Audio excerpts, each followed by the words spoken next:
Hello, kumusta? Nausab ito ninyong tanan, mga kalanog, sa atong mga supporter ni atong Mountain Channel, Rex Apa, Lanog sa Gugma sa Dios. Kumusta kanyong tanan? Shout out sa tanan mga kaigsunan, sa atong mga supporter, mga Adventist man o Daily Adventist. Kini na po ang inyong igsuon, Brother Rex Apa, sa ating Mountain Channel, Lanog sa Gugma sa Dios. Ang tumuog tuyo, mauragyod ang pagpalanog sa Gugma sa Dios. Dili ang pagpalanog sa relihiyon, dili ang pagpalanog sa simbahan, kung dili ang pagpalanog sa gugma sa Dios. Kaya nga ng Mateo 6:33, but seek ye first the kingdom of God and His righteousness, and all these things shall be added unto you. Kung ang ganitong programa mga kalanog, wala nato gipadako ang simbahan, wala nato gipadako ang relihiyon. Ang atong gipadako, maugyod ang gugma, kay maugyod na ang gisulti sa unang Korinto 13:13 ni Pablo, karon magpabiling tutulo, paglaom, ang pagtuog ang gugma, ug ang pinakadako mao ang gugma. Si Apostol Pedro usab unang Pedro 4 bersikulo 8, but tuni nga mainiton labaw tanan, wa na gyud mo labaw tanan ang gugma, kay ang gugma mopasaylo sa daghang makapakyasan. Bisag unsa nang imong simban pasakupan, kung ang gugma walay kapasayloan sa mga sala, kanang ilang gipanghambog nga ang sala mapasaylo ra gyud ngadto pare, di gid na tinuod mga kalanog.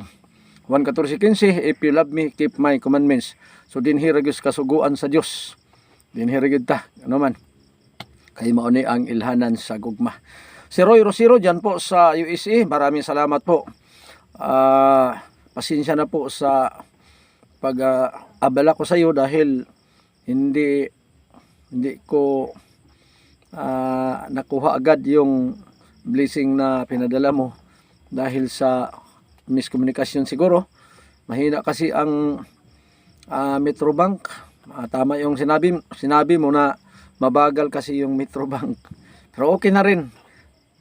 Salamat talaga sa walang sawa.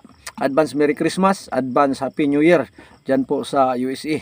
Si Roy, kasama ng iyong mabutihing may bahay, Ma'am Patricia, hello po, at sa iyong buong pamilya.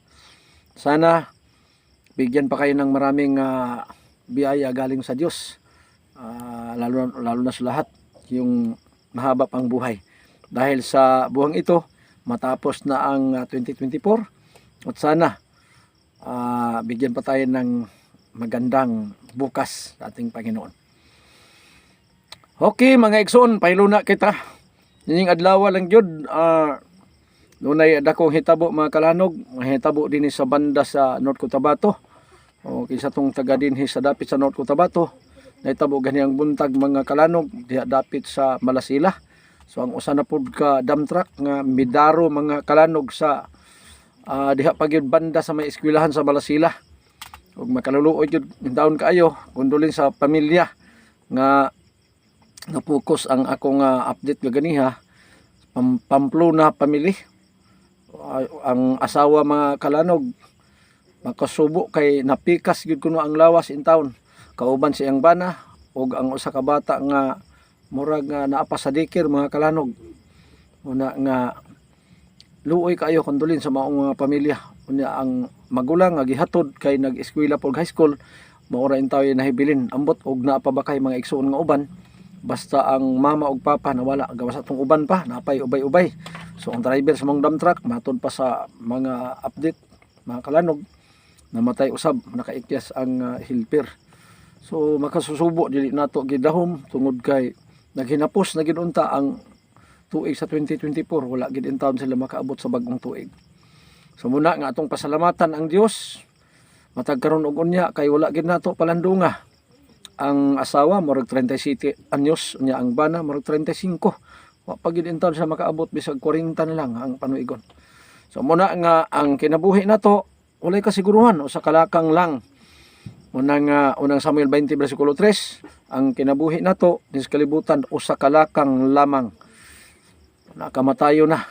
Munang ingon pod si Job sa 4:20 sa Job mga kalanog, ang tao buhi pas buntag apan sa pagkahapon wala na. Muna nga kinahanglan nga ato gyung pasalamatan kanunay ang Ginoo tungod sa iyang dakong kaayo, ug gawas pagpasalamat ato gyung ipalo ang iyang mga kabalauran, kay mao ra gini pamaagi na kung mawala nitong kinabuhi ning kalibutan na mga kalanog. Ang Juan 12:50 dunay pasalig nga ang iyang kasuguan ang resulta ini kinabuhi yung walay katapusan.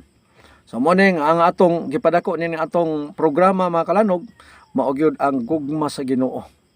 Because God is love, unang 1:4, ang Dios gugma. Manang samtang buhi pa ta, dili ta magkumpiyansa mga kalanog tungod kay ang uban natong makaigsuunan gitudluan in town sa sayop kayo nga mga panghuna-una.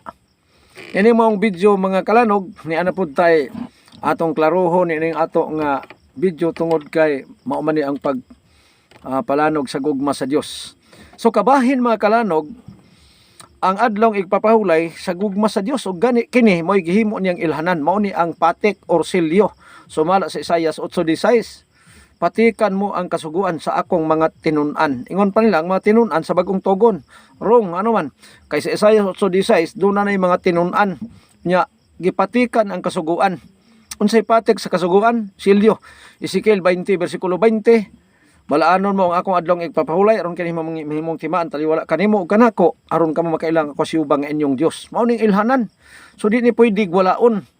Nakaron daghang mga komentaryo atong masugatan bisan sa akong mga reels mga kalanog.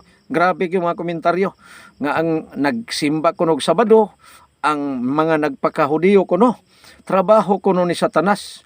Unya og atong i-challenge kay trabaho mang Satanas, ang trabaho sa SD nga nagsimba og adlong Sabado. Ang akong gi-challenge sa ilaha mga kalanog, bisan kinsa mosulod din sa atong channel, i-comment lang ninyo sa comment section. Nag-challenge ko nga kung dunay mabasa nga si Satanas may simba sa adlong Sabado, usa lang ka bersikulo ni simbag Sabado, ma-prove na ninyo nga ang SDA nga simbag Sabado sinagugan ni Satanas. Pero ang maproblema mong sunod, si Kristo na po kaya nisimba pog Sabado. Himuon na po yung Satanas si Kristo. Na mao na problema ninyo ron. Karon natay nakita sa post ni Wing Alanano ang usa ka si IPD nga iyang giupos ang gisulti ni Bacalares nga wala gyud sugo sa pagsimbag Domingo. Di man gyud tinuod mabasa ang ilan ang himuon nga mo balitok, mo risbak. Ila na pong dauton ang adlong Sabado. Sama gis mga pari, Ezekiel 22:26, wa maghatag og kalainan sa balaan ug di balaan, sa hugaw ug limpyo. Unang kitudlo sa mga pari. Karon ingon pa niya, Bacalares, naun sa man ka, wa kulang gikas kay balo, iya pag yung gitamay mga kalanog. Kaya naman, ingon pa niya sa Oseas 2:11, ang adlong igpapahulay gipahunong na sa Dios. Morning issue nilang balik-balik. Dili gyud in taon makasabot. Dili mo sabot og unsay akong ug iyang. Pero yung simpula in tao na alanano, nganong di gyud ka kasabot. Sama sa inyong ibalik-balik mga si IPD. Tuwa po'y balurya. Ingon pa niya, makatabla ba kuno ang SDA nga doon na may mabasa nga ang adlong Sabado gibungkag ni Kristo. Wa gyud pud gihapon kasabot. Gi-challenge gihapon ako na makalanog. Sa 5:18 sawan kung niingon nga ako si Kristo gibungkag nako ang adlong Sabado. Kanaunta may pangitaon, pero kini matawhana naggamit og mga teksto nga wala sabta og unsay ilang gibasa aron lang mapahaom sa ilang gusto. Siwing alala no maupod, gipahunong na kuno ang adlong igpapawlay pangutana, kay gipahunong naman ang adlong igpapawlay sa Dios. Kaya magini sa Dios ang Sabado, gipahunong naman ka sa ato pa wala nay adlong igpapahulay ang sa Dios kay gipahunong na. Amo ni tubagan ninyo, kay gipahunong naman ang igpapahulay nga sa Dios, sa ato pa wala nay pagsimbang himuon. Pangutana, nganong nagsimba man mo sa adlong Domingo? Kinsa may nagsugo ninyo? Mao ni dako kayong duda nato mga kalanog. Ngano man, gipahunong naman day ang adlong igpapahulay nga iya sa Dios, nakarong kanang adlong igpapahulay nga Domingo kang kinsa man day na. Nagduda na ko nga basig madayon na ni RCC. Real Constantine Church. Mao ni atong bantayan gyud mga kalanog kay ining hinapos nga mga adlaw perting daghana na yung mga batikos niya ang baka kung balik-balikon madugay pulan ta murag makaingon na tag tinuod. Wala nga dili gid nato buhian kuptan nato mga kalanog ang atong pagtuo labi na sa makaigsunan mga 70-20s kadtong wala pa gyud makasusi susiha gyud ninyo maayo ikadong Korinto 13:5 susiha ang imong kaugalingon Ayaw pagpadala sa pride, ayaw pagpadala ni anang pare, ayaw pagpadala ni anang mga pastor kung kinsa man sila. Aman, daghana akong gikasugat mga kalanog. Ngayon gipahunong ng adlong igpapahulay sa Dios. Pangutana kay gipahunong naman ang adlong igpapahulay sa Dios. Kanang inyong pagsimbar nga Domingo kang kinsa man ina kay gipahunong naman ka ang adlong iya sa Dios. Ayaw kog ingna nga ang Dios gibalhin niya padong sa Domingo. Dili gid na niya mapruiba sa Biblia. Amo na, mao ning pangutana, challenge. Kinsa may nagbalhin sa adlawng Sabado padulong sa Domingo. Kamo nahibalo man ana mga CFD, nga man kinasayod man mo kinsa ang authority sa inyong simbahan. Di lang ninyo dawaton tungod kay gusto niyo ipabarog ang dili tinuod. Di malalis nga man. Remies 9:3, kamo midaghan milig-on apan dili alang sa kamatuoran. So mga kalanog, niining atong video, may hinaut kung nakakuha na po tag mga pagtulunan. Kini sa Brother Kasapa, mag-ingon ayo kalimot, i-like, i-share, o i-subscribe usab kining atong video. Bye-bye! God bless mga kalanog!